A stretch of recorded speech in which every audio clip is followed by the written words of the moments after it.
All right, everybody. Today I'm going to talk to you about how to do 2-column notes for any class that you might be taking in the Thunderbird Academy. It doesn't matter if it's going to be an English, math, history, or a science class. We're going to expect you to do 2-column notes in basically the same format for any of those classes. We want you to take those notes in a nice spiral notebook. We'll either give you one or you can bring one yourself. As you'll notice that the notebook isn't necessarily set up right away for you to do 2-column notes. An easy way to do that is to simply take the paper and fold it over to where you see the pink line shining through on the back side of the facing page.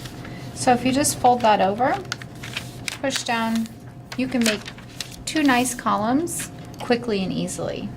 The first thing that you're going to want to do for your 2-column notes is to list the module and the subtopic at the very top.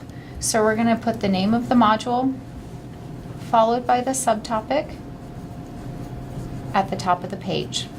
Now typically the first column is going to be your questions column. It doesn't necessarily have to be questions. It can be keywords, main ideas,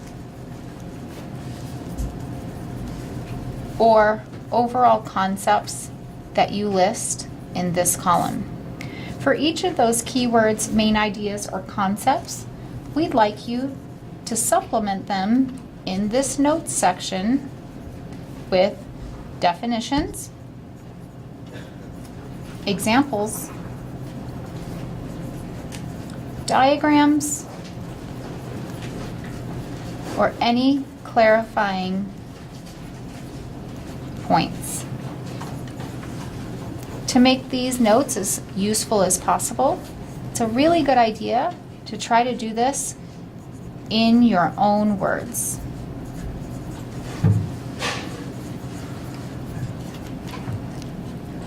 At the very bottom of the page, you're going to leave a section and you're going to label it summary.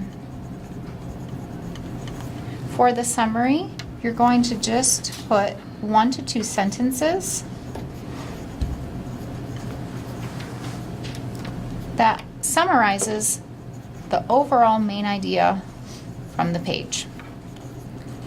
Don't forget to go back through your notes, and for any of the keywords, main ideas, or concepts, try to highlight them, underline them, or make them stand out in some way so that when you're reviewing your notes, your eyes are drawn to them very quickly.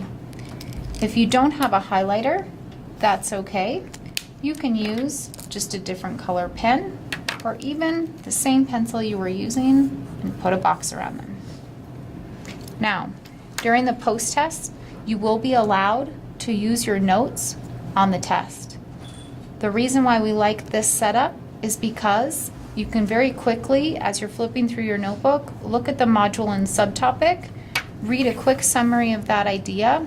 Your eyes will then be drawn to any main concepts or ideas, and in your own words, you can apply what you've written down to the question that you happen to be working on the quiz.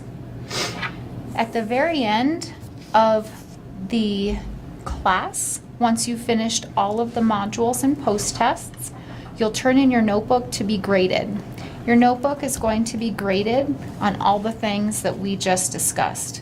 We'll look to see that you've done 2-column notes, that you have each module listed at the top of each page, that you've highlighted or otherwise noted to stand out your key terms and vocabulary, that you've fully explained them by providing examples and diagrams that enhance your understanding, and that you have a summary at the end.